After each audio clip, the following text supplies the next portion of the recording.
All right, so we're going to go ahead and get started. A couple of people still joining the session, but for those who are not here, they will join us when they join us, I suppose. But hi, everyone.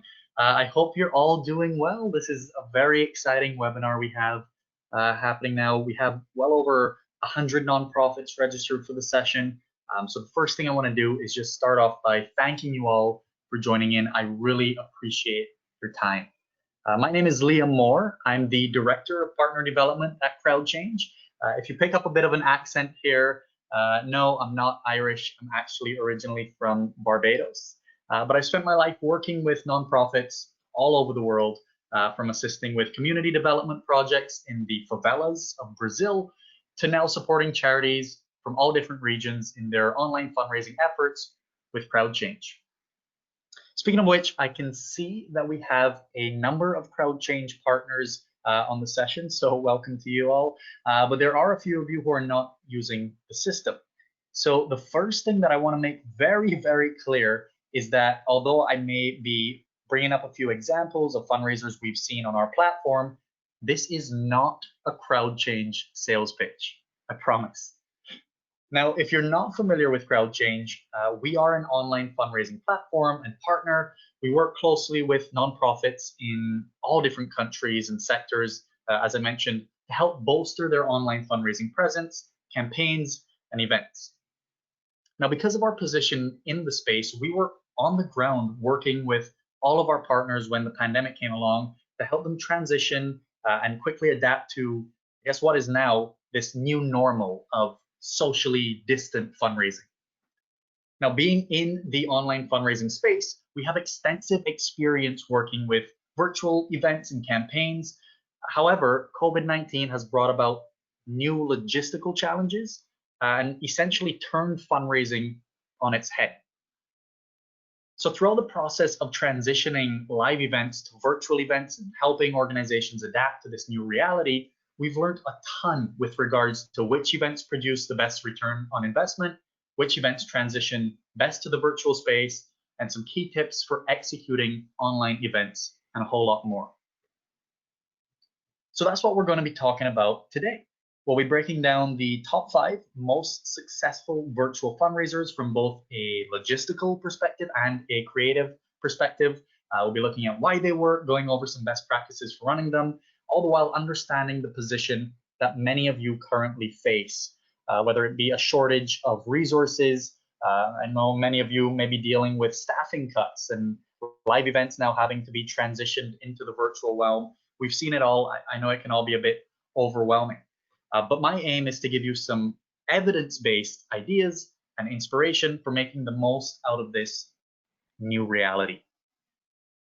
So just before we jump into the main section of the presentation, I just want to take care of a quick housekeeping item, and that is testing the tech. So testing the technology, we're all getting used to this new format of doing everything strictly online. So I just want to make sure that this session is running smoothly. You should see a hands up button in the top right corner of your screen. If you can hear me properly, can you just go ahead and click that hands up button so that I know we're good to go? Perfect, I see hands going up. Wonderful. There's also a question box in that same menu. If you do have questions throughout the presentation, please don't hesitate to ask them. I will get to all questions at the end. But just to make sure that piece is also working, if you just want to go ahead and type in the word yes, Y-E-S, if you can hear me as well, to make sure the question box is working and everything is running smoothly. So we've got hands and we've got yeses.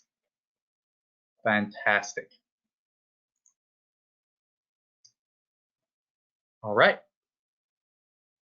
So now that we know that everything is working properly, let's move on to the reason that you're all here, and that is for this list of the top 5 most successful virtual fundraisers. Now, this list is in no particular order, but here's number 1.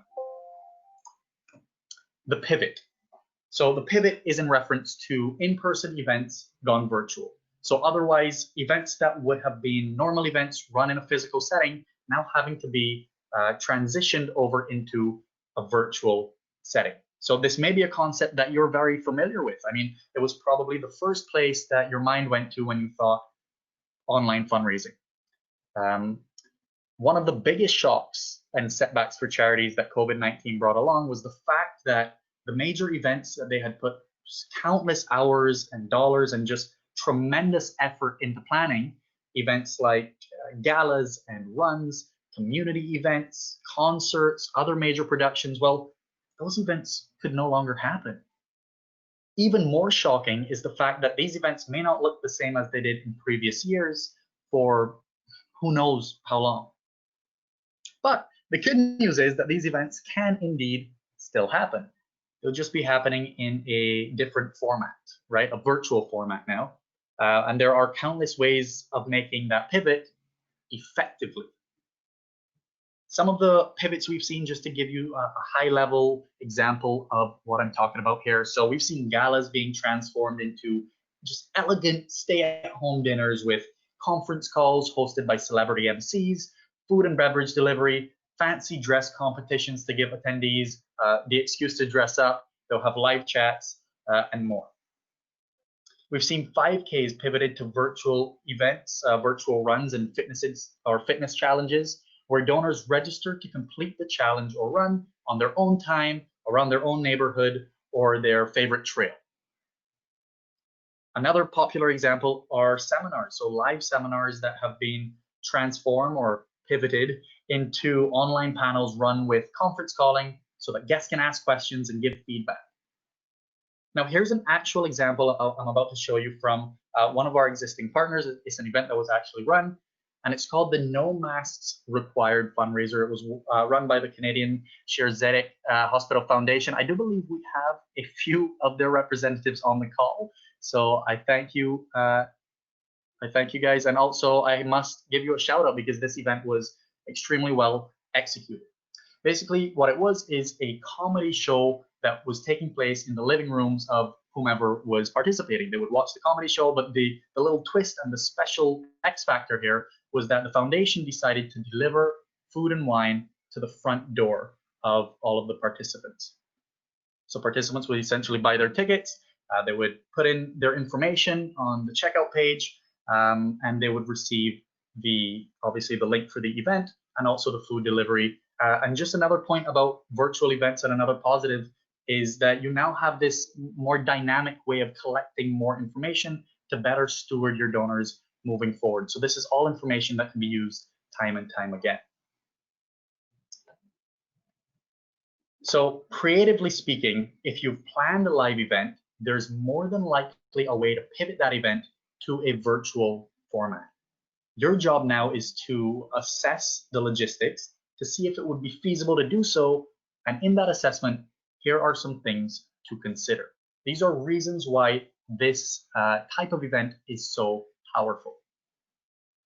First of all, it's the easiest to transition. Now, I'll be very clear, planning and hosting any type of fundraiser is not an easy feat. It requires a lot of hard work, as we know, a lot of critical thinking and communication. We all know that too well, but the same goes for pivoting any type of in-person event to a virtual format. There's an effort involved, but here's what I mean by easiest transition. Now, when the pandemic hit, planned events, for the most part, were in one of two stages. Either A, the concept was created and the plan was approved, but not yet implemented, or B, resources had already been invested into the event. It was on its way to being launched. So maybe the venue was rented, marketing material had been created, sponsors and volunteers had been acquired, tickets had been sold. You get the point. Now, for conceptualized events, you're now able to build off of that foundation that you've already established and just make the necessary changes to shift the event without having to go all the way back to square one. For launched events, this is your best opportunity to salvage as many of your resources as possible and press on. So for example, the talent that you hired or the special guests that you invited, they might still be able to participate online. The marketing materials that you had developed can still be used, even if they need a little bit of tweaking. The catering company that you hired may be able to deliver the food that you've already paid for directly to your donors, and so on and so forth. Now, in the case that there are any vendors that cannot give you a refund for an event that you had planned, try offering them a tax receipt and see if they'd be willing to donate your funds, or at least a portion of what you paid them for their services, back to the charity. This type of transition may not be a walk in the park, but it sure beats starting from scratch in most cases. The second piece as to why this is so effective is that it promotes donor retention. So first off, from a more immediate perspective, directly transitioning an event that has already sold tickets or received donations onto a virtual platform will best prevent against refunds and donor leakage. That's because it's the same content or the same experience being offered just in a different format.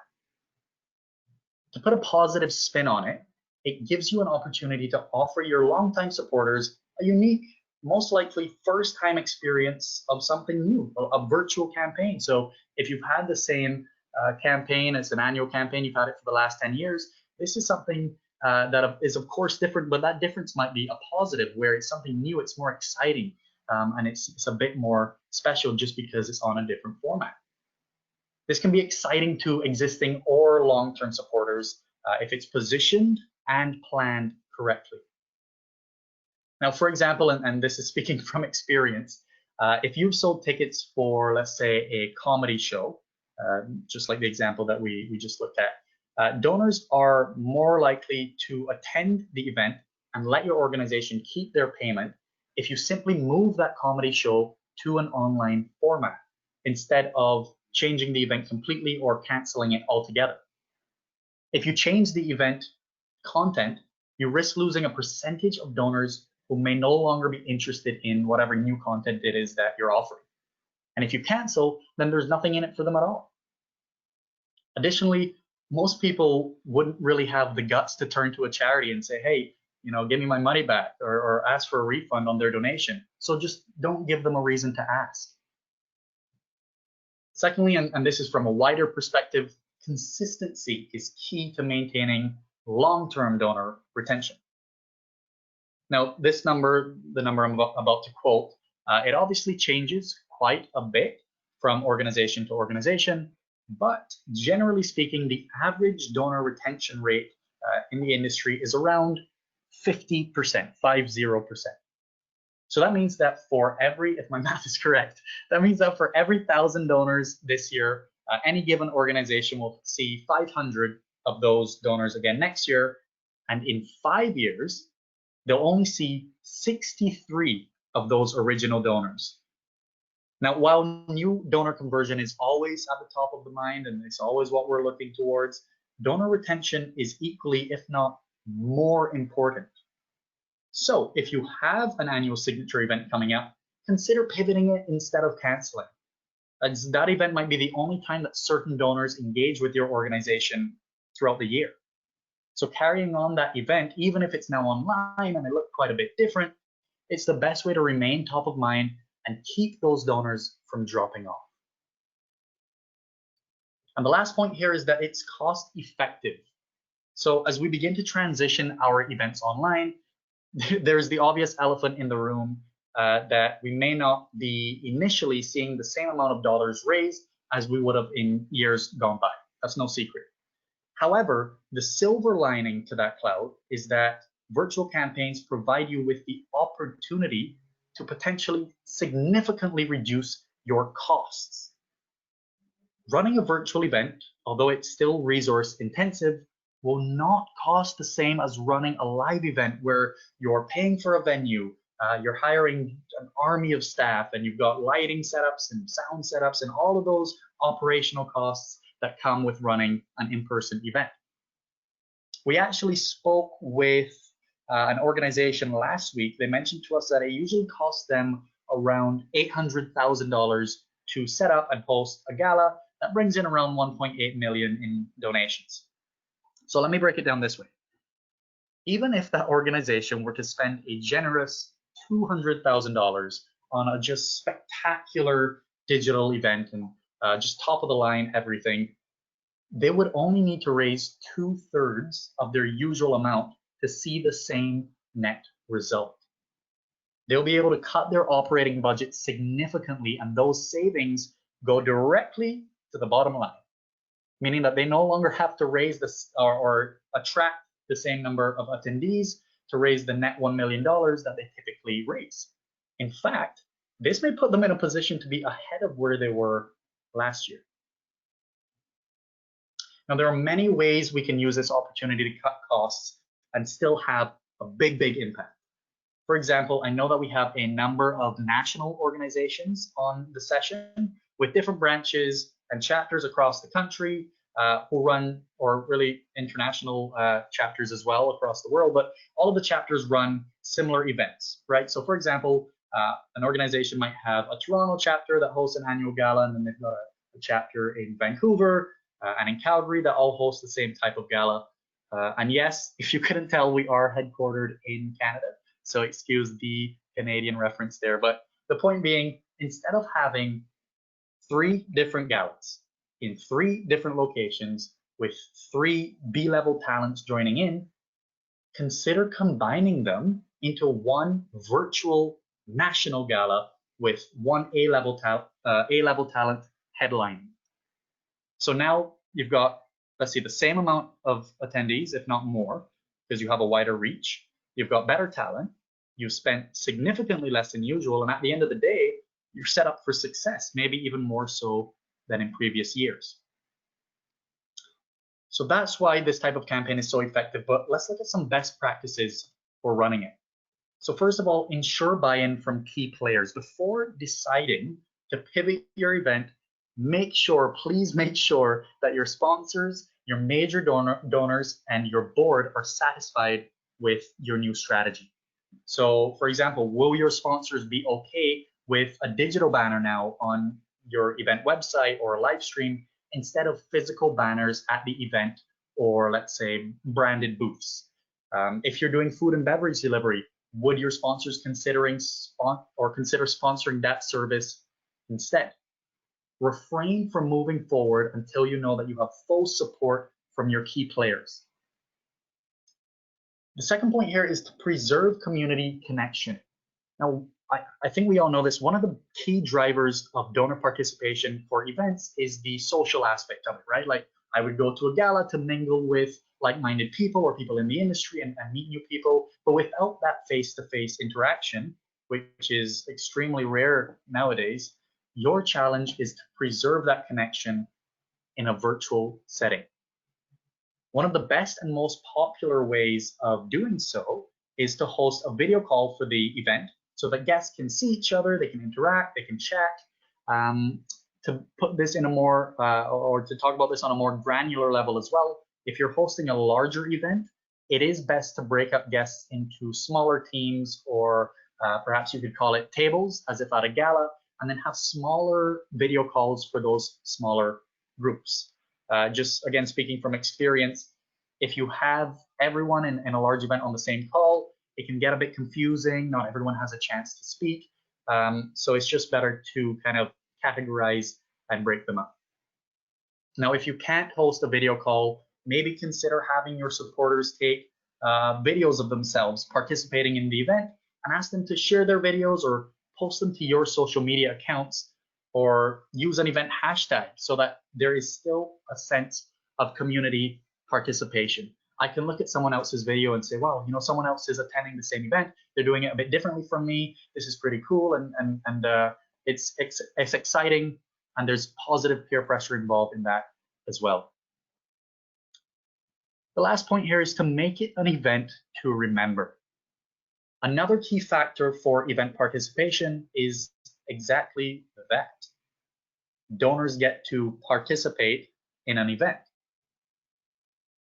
It's a special day, it's different, it breaks up the script of their everyday life. So what can you do to replicate that factor, that specialty factor, the X factor? Can you maybe ask everyone to dress up in their fanciest clothes and maybe have a fancy dress competition?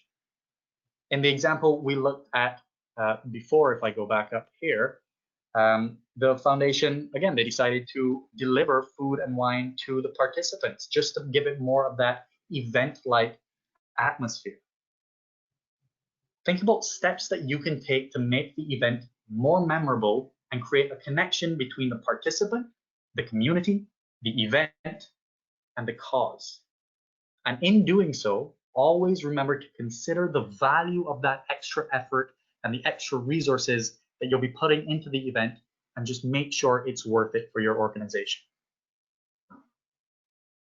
So let's say you can pivot your event, you're unable to, or you don't want to, or perhaps you're just looking for additional ideas. Well, number 2 on our list is live streams, live stream events. So these are broadcasts of hosted events or classes. So some of the top examples you'll see here that I'm displaying: a workout or fitness training session where there's an instructor online and everyone participates and gets fit in their own home. Or there is a cooking class where there's a chef in live time, or a recording of a chef taking everyone through a recipe that you can follow along at home, or even a live interview. So if there is a member of the community that is highly looked up to or an expert in your field, you can host a live interview and have people join in and gain some important information. Looking at an actual example, this is an example from Save a Child's Heart. They ran this fundraiser. It's called Masterclass with Eden Grinchpan, who is a massive chef in the industry. And as you can see on the left-hand side, they've listed all the ingredients. So if I were participating, I go to my local store, I pick up the ingredients, I follow along the video, I learn a new recipe and a new cocktail recipe as well. So why do live streams work? Why are they effective? Well, first and foremost, they're scalable. One of the biggest reasons they're so effective is that they're not confined to any particular time or region or demographic or even a specific set of resources. They're an opportunity to reach people who may otherwise have not had the ability to engage with your organization. You're not limited to the number of seats in a venue or the time at which you run the stream. I know we have a number of organizations in the session who operate on an international level, and you have donors from all over the world.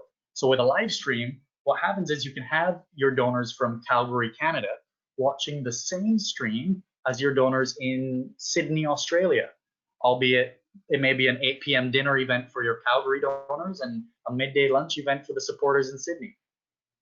That being said, if you want to have a smaller, more exclusive event with certain donor groups, you can do that as well, following the same format. You're in full control over the level of scale of operations, and you can use this tool to meet your needs in the moment. The second reason they're so effective is because they're interactive. Live streams help to fill the void that many are experiencing and have been experiencing for the past while. And that void is called boredom. They allow donors to actually be a part of the action, to spend their time gaining new skills, learning new information, or just having some much needed fun while supporting great causes. Once again, you're in control of the scale of the event content as well. You decide just how interactive it is. If we go back to the previous example, you see this list of ingredients that's on the left. And again, I said I could go out and buy the ingredients. Well, if you wanted to make it even more exciting, if you wanted to up the ante a little bit, perhaps another option would be to allow donors to purchase this list of ingredients directly through the fundraising page. And then that list of ingredients, or that set of ingredients, that gift basket, can be delivered right to the door of the participants. Another good example, I heard of one of our partners who were running a live stream fitness class. What they decided to do was ship branded yoga mats to all the participants, just to make it that much more exciting and engaging and attractive to potential donors. So you can keep it simple and that works, or again, you can up the ante a little bit depending on how much effort you're looking to expend. But either way, however you run a live stream, just make sure the donor is engaged and able to interact to some degree. The last piece here is that live streams are reusable. Now, they can be reused in a few different ways to maximize their impact and minimize the amount of resources that you need to put into them. So first of all, the same content can be shown to multiple donor groups at different times. For example, that same cooking class that we showed you earlier. So let's say that cooking class takes place at 3 p.m. but you know that you have a number of donors who can only attend it at night. Well, the great thing about a live stream is the recipe is not going to change. So you can just take the recording and play it at 7 p.m. or play it the next day or the following week so that everyone has the opportunity to partake. Okay. Secondly, another way in which live streams are reusable is that you can reuse the format. So if you find a successful format, you can run that again and again with different content. So once you find a format that works for you, you can apply it with different content. Picture this. You've run a couple of different live streams. Yeah, so you've run a seminar, you've run a live stream book reading, and you've run that cooking class. And what you notice is that the class format appeals to your supporters the most. So what you can do is replicate that success by following that class format with new content. So next time, instead of a cooking class, it's a fitness class, or it's an arts and crafts class, or a cocktail making class. You can run all of those with relevant or relative confidence that the events will come off well because you already have a proven track record that shows this format works. And lastly, when thinking on how to multiply the success of a live stream, you can consider creating a type of club or series for that type of content.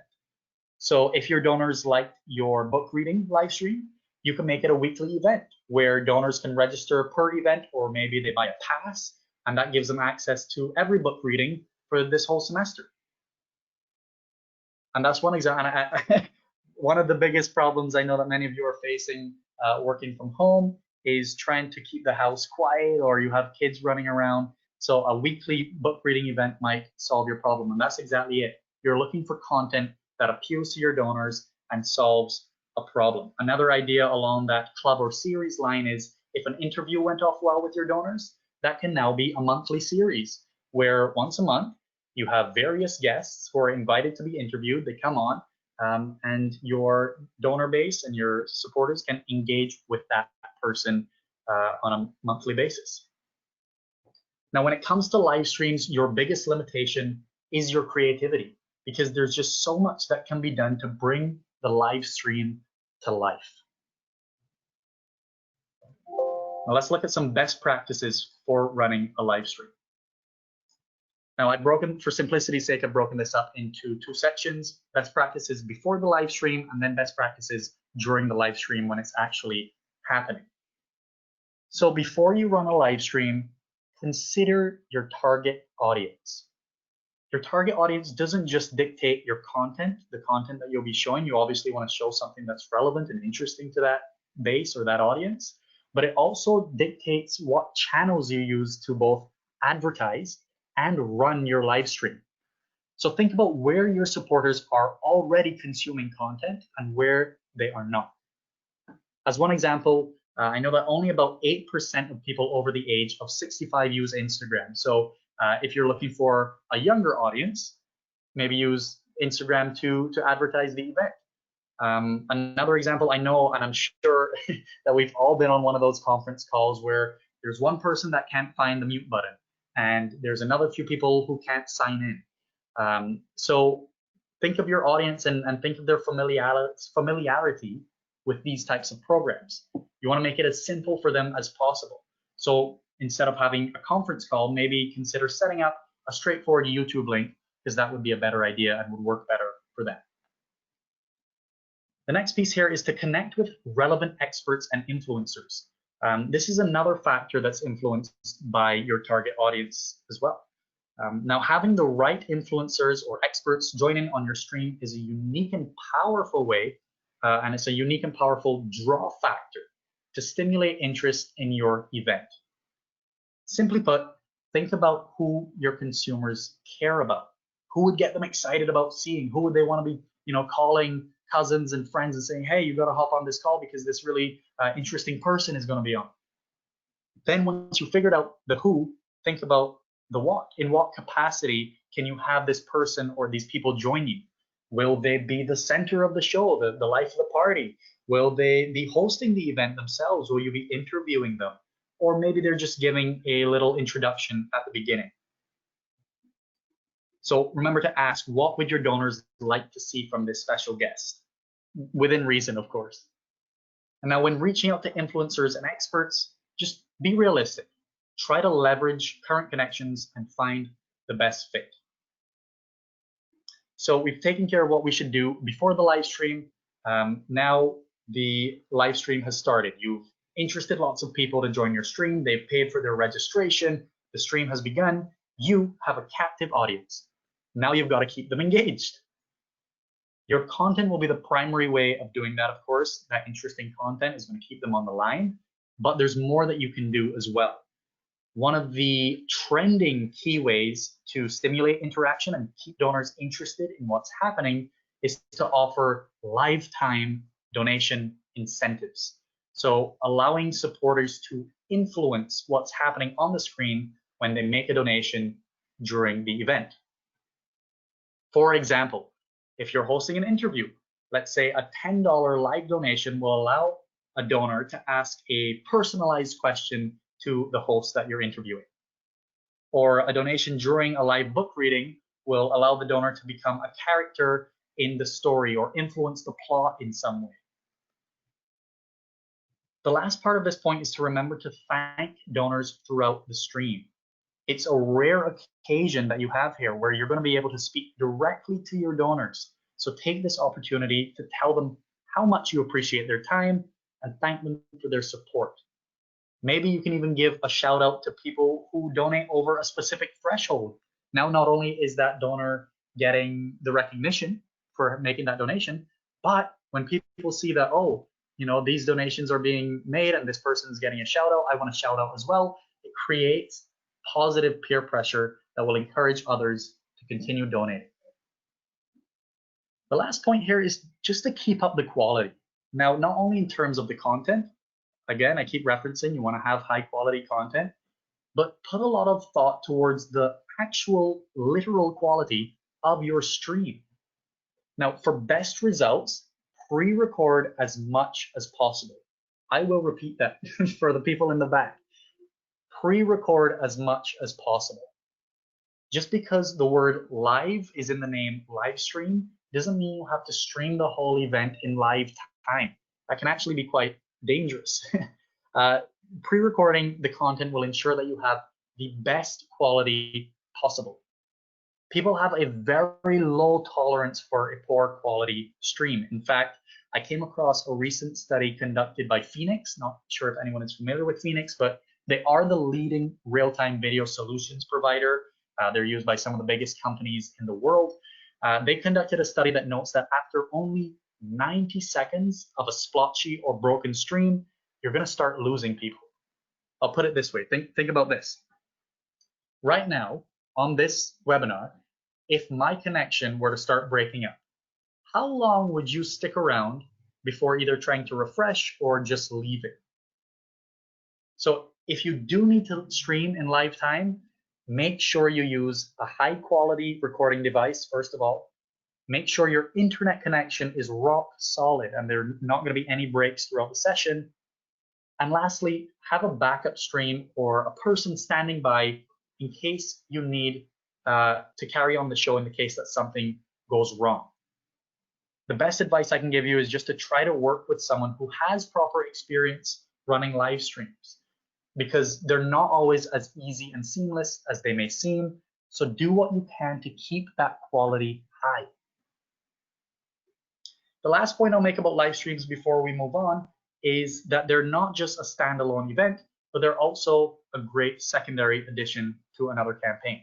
So we'll take a look at this example here. This is an event called Mindstrong. It was hosted by the Jewish General Hospital in support of the fight against mental illness. Now, the Mindstrong campaign was an ongoing campaign that was raising funds, and there were a multitude of components, but this was sort of the grand finale, a celebration of all that they had accomplished. Tickets were free and people were encouraged to join and take advantage of the session. There were live performances, there were chefs, and I'll show you on the next screen here. There was a choir that performed. I believe right there it mentions it's the Montreal Shira Choir. This is a choir made up of mentally or intellectually disabled adults to promote and further support the cause. Then they had some fun performances by musicians and even a mentalist duo. In the top right corner of that screen, you'll also see that they had some graphics going along the bottom of the screen to make sure people were still interested and engaged. And at the very end, to wrap everything in a bow, there was an after party where some music was played and everyone was dancing and they shared in that joy and that fun. All of this, by the way, was pre-recorded and it came off great. So hats off to the Jewish General Hospital for that. Point number 3, moving along quite swiftly, are e-cards. Now these are personalized greeting cards and messages to accompany donations made in honor of someone. There are a multitude of ways that you can use e-cards. 3 of the most popular I've included here. First off are tribute cards. So cards sent out in memory or in honor of someone. So if there is a fund to honor someone, you make a donation to that fund on behalf of a loved one, and that loved one gets a card acknowledging that donation. Birthday and holiday cards to share a brief personal experience. I was born with a congenital heart defect. And when I had to get my surgery and my corrective medical procedures, it was the Ronald McDonald House Charities that really helped support my family and covered a lot of the costs. So now every year for my birthday, instead of gifts, I ask people to donate to the RMHC on my behalf. And how great would it be if I could get a birthday card to go along with that donation?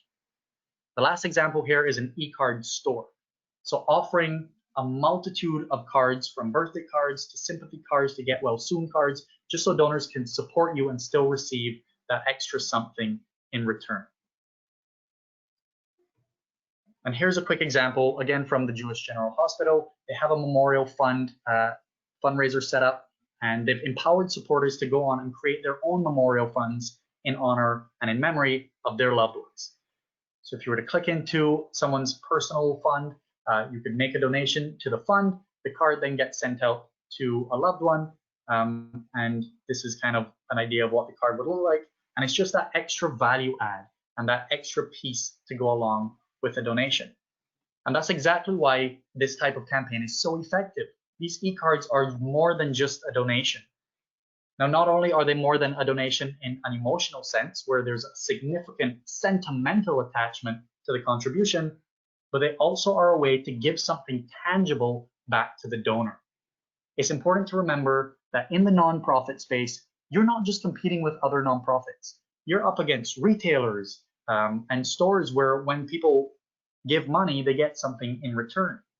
In the charity space, what the donor is quote unquote buying or paying for is that good feeling of knowing they've made a difference and they've had an impact. E-cards are a value add that solidify that good feeling, so that the act of making a donation is not just a short, fleeting moment, but it's a feeling that can live on and be remembered by the card that's given. And generally speaking, people love the acknowledgement of making a donation, which is inherent in an e-card. It makes the good that you're doing more observable, and people tend to give more and give more frequently when what they're doing, the good that they're having, is observable by others.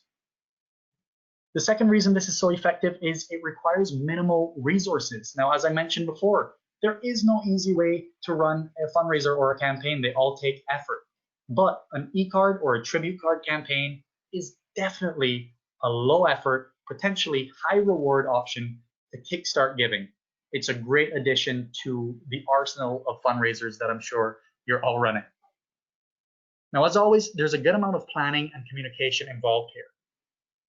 But all that's really needed to run this type of campaign is a few high quality images. So with cash flow being such a vital consideration when planning future campaigns, now more than ever, e-cards should be somewhere on your list, probably towards the top. The last reason they're effective is that they're a gateway to other donations.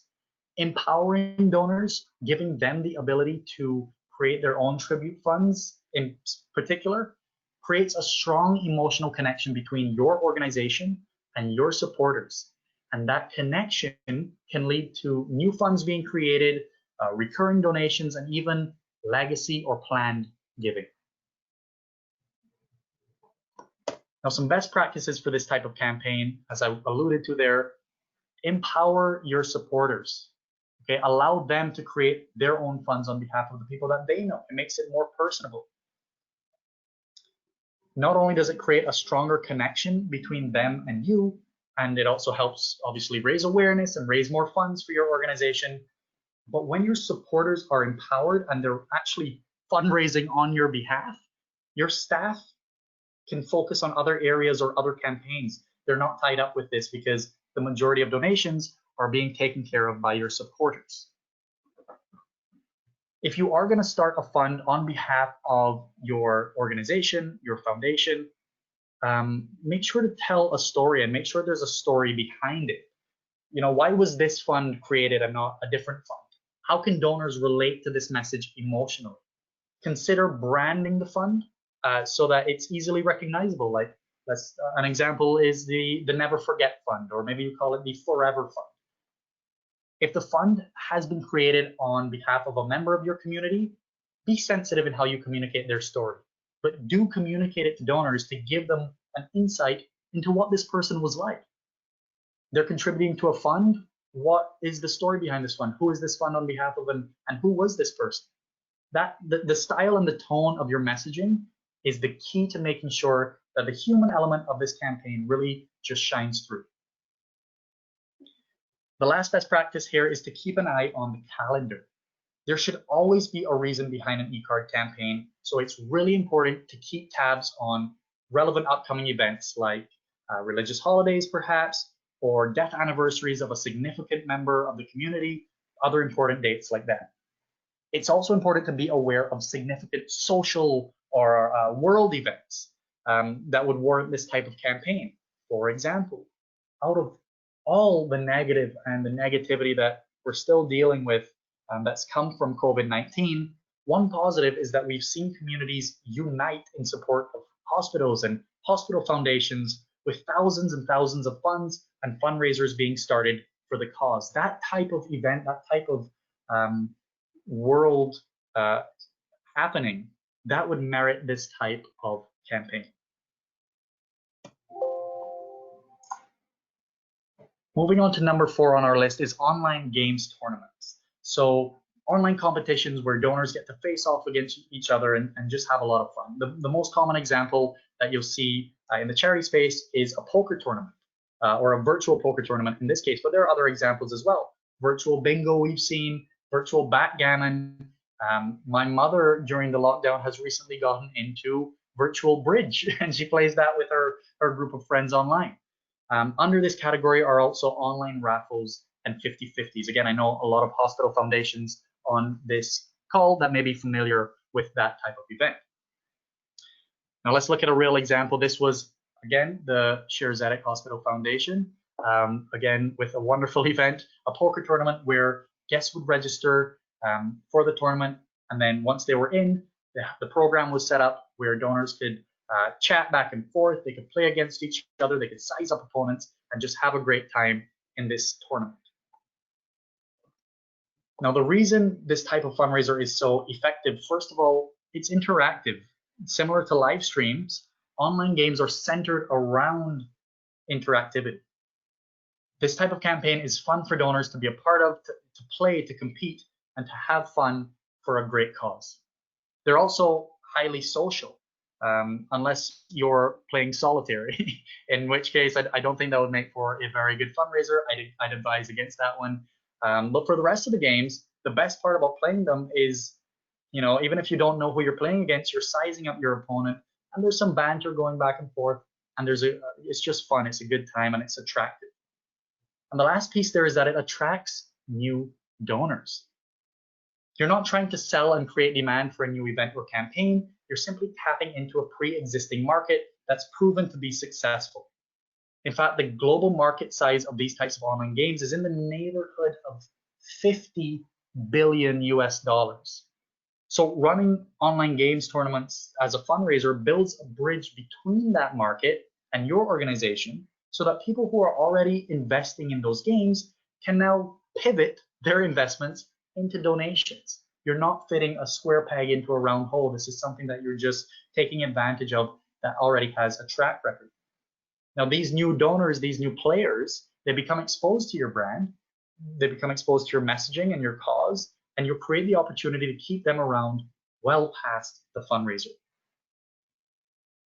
Now, some best practices for running these tournaments. First of all, consider pricing. Will you be offering a prize or prizes for the winners of this tournament? If so, what type of pricing? What type of pricing are you allowed to offer based on your jurisdiction? Is it a monetary prize? Is it a gift? Common prizes that we've seen are cash prizes, either fixed or as a percentage of the pool raised, prepaid credit cards and gift cards, electronics, and other gift baskets, other fun stuff. But the prize that you choose to offer will dictate the scale of this event. A $10,000 prize value obviously means more participants, probably a higher buy-in, and a generally larger event. Whereas a wireless headset, if that's your prize, that reflects a smaller scale event. The second piece is understand local rules. This will also help in choosing the type of prizes you'll offer, if you're offering any, and it will shape the way your tournament is run. Now, I know we have organizations on the call from all different regions, so just be sure to look into your local guidelines regarding online gaming and pricing before considering this option to see in what capacity and format you're able to run this type of event. And the last piece here is to get the technology right. The two major components of this fundraiser is the software used for running the game itself, which must be flawless, and then the software used to connect players. Again, it's a highly social event. You want to maintain that community connection. Now, whatever system or combination of systems you choose to use, make sure they've been tested and that you are confident that they work.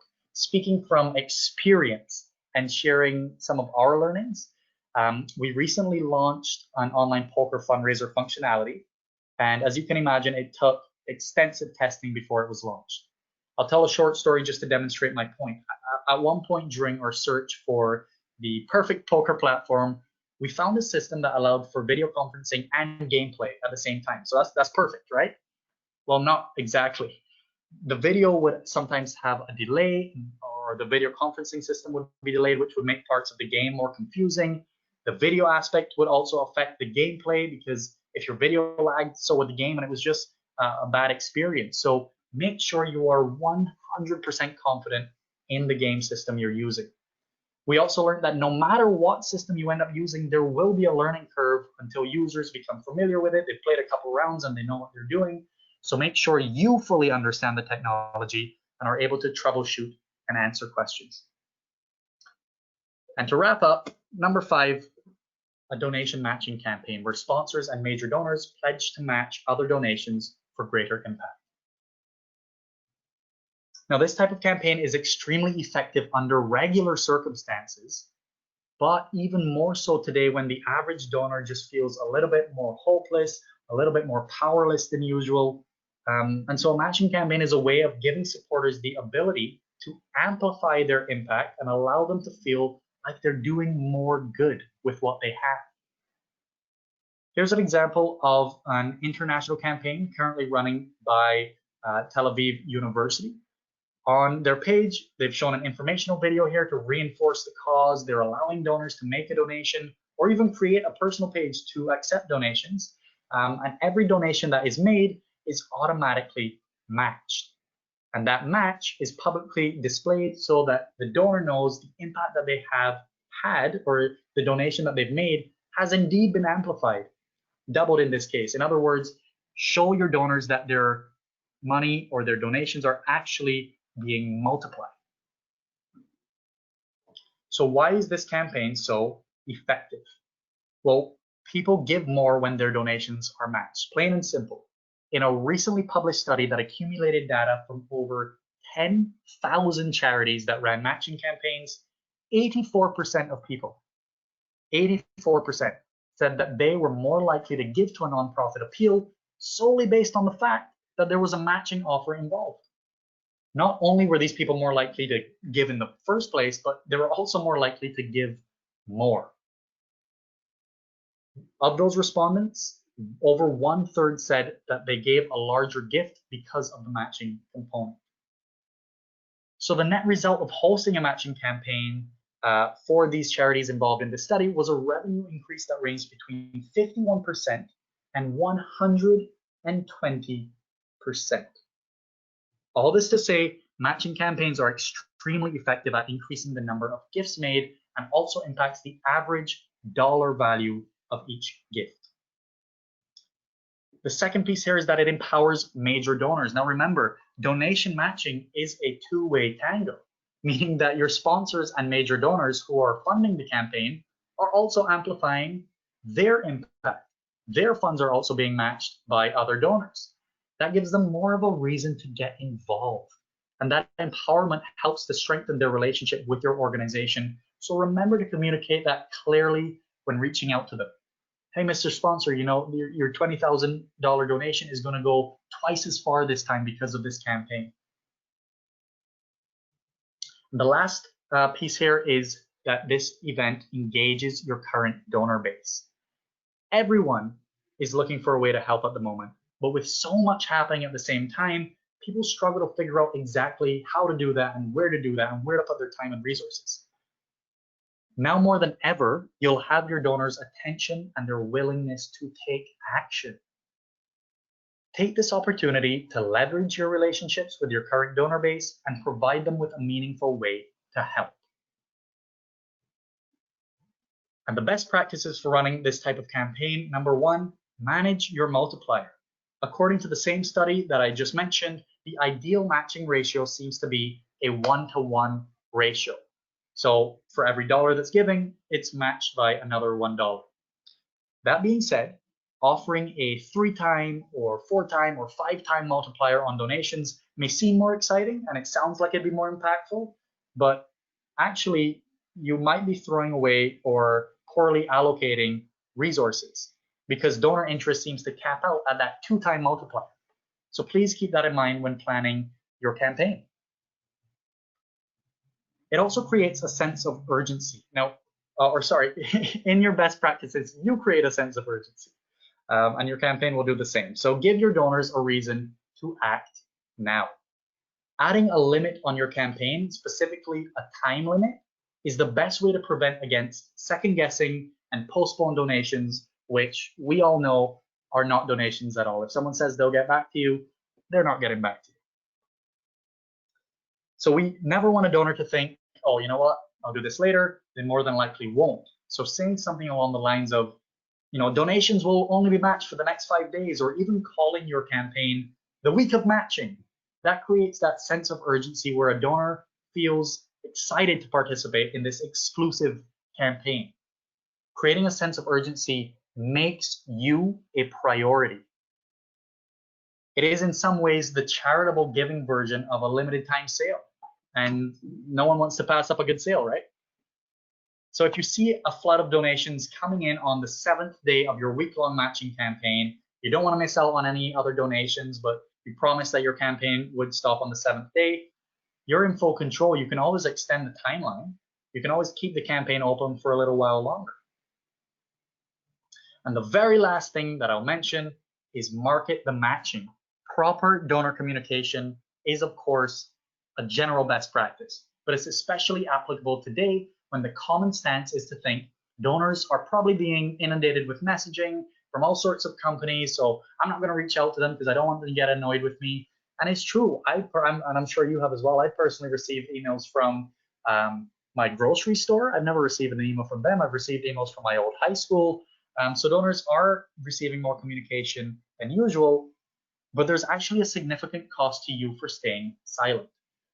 A recent study conducted with around 4,000 nonprofits showed a significant correlation between donor communication and revenue change. I'll break it down for you here. Organizations who called donors saw a 19% increase in revenue, and organizations that did not call donors saw a 7% decrease in revenue. Further to that, organizations who emailed donors saw a 14% increase in revenue, and those who did not email saw a, get this, 25% decrease in revenue. All that to say, don't be hesitant to contact your donors. Of course, be sensitive in your content and in your communication frequency, but don't be silent. There's a cost to that. A matching campaign is an exciting and attractive way of reaching out to your donors. It's a good excuse to communicate with them. You're giving them the option to help when many of them feel powerless. Of course, it's up to your team to decide exactly what communication material you'll be sending through, which channels, but the important things to remember here are to keep the donation matching front and center, emphasize the impact, and display matched donations. Just like this, make sure donors know that their donations are actually having greater impact. So those are the 5 we've gone through. I'm just going to wrap up with a few final notes. First of all, bundle campaigns.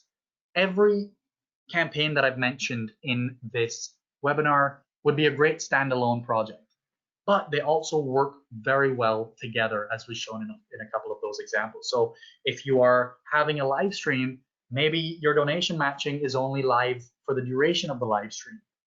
If you are having a big event, maybe you have a live stream after party, or maybe tribute cards are part of your matching campaign. Don't be afraid to bundle campaigns together to further their impacts. The second key that translates throughout all of these is to preserve community connection. Make sure that donors still have a chance to interact and to see others participating as well. And lastly, keep your message front and center. At the end of the day, all of these ideas are just different ways of achieving the same goal, raising money for the amazing causes that you support. So whatever you do, don't put all of the focus on the frills of an event. Keep your message at the forefront and remind donors why it's important that they take action. So I know I've kept you a little while longer than was scheduled, but I just want to thank everyone again for your time. I know you all have busy days. I'm going to keep the floor open for questions now, but if you don't want to stick around for the questions, you can feel free to hop off again. Thanks for your time. My contact information is at the bottom here if you need to reach out to me for whatever reason. Now, for those sticking around for the question and answer period, let me look at a few here. First of all, do you suggest charging for live stream events as a revenue source? There are a number of ways that you can run a live stream. As was mentioned, you can charge almost like an admission fee to attend the live stream and be a part of the content. The other way of doing it is to have free registration and try to solicit donations during the live stream, again, offering those incentives. Why should people donate? It's entirely up to you how you want to run it. Again, a free event would probably mean higher participation and smaller donation amounts during the event, whereas a registration fee, you might be able to get a higher fee up front and lower participation. So it's really all about what you're hoping to achieve.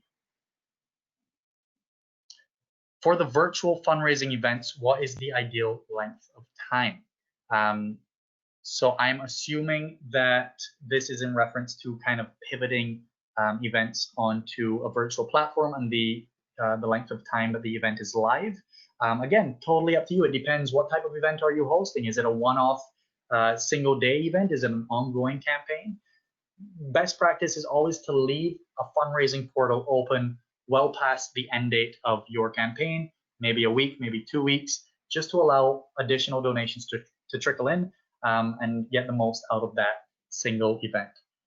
If I didn't answer that question correctly, feel free to follow up on that.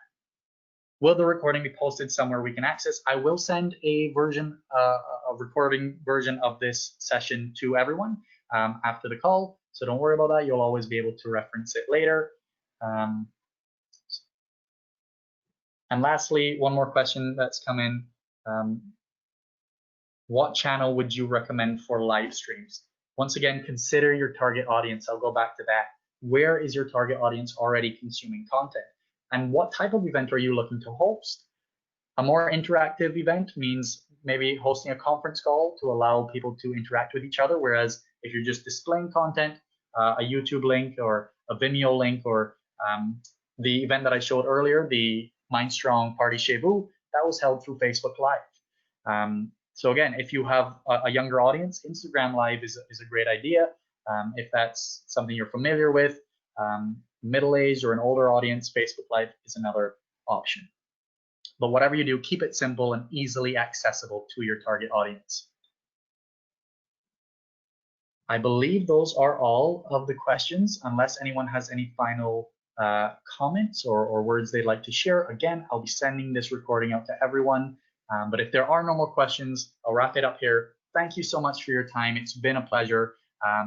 And let me know if anything else comes up. Again, my email is at the bottom of the page, so you can always reach me well past this event. Have a great one, everyone.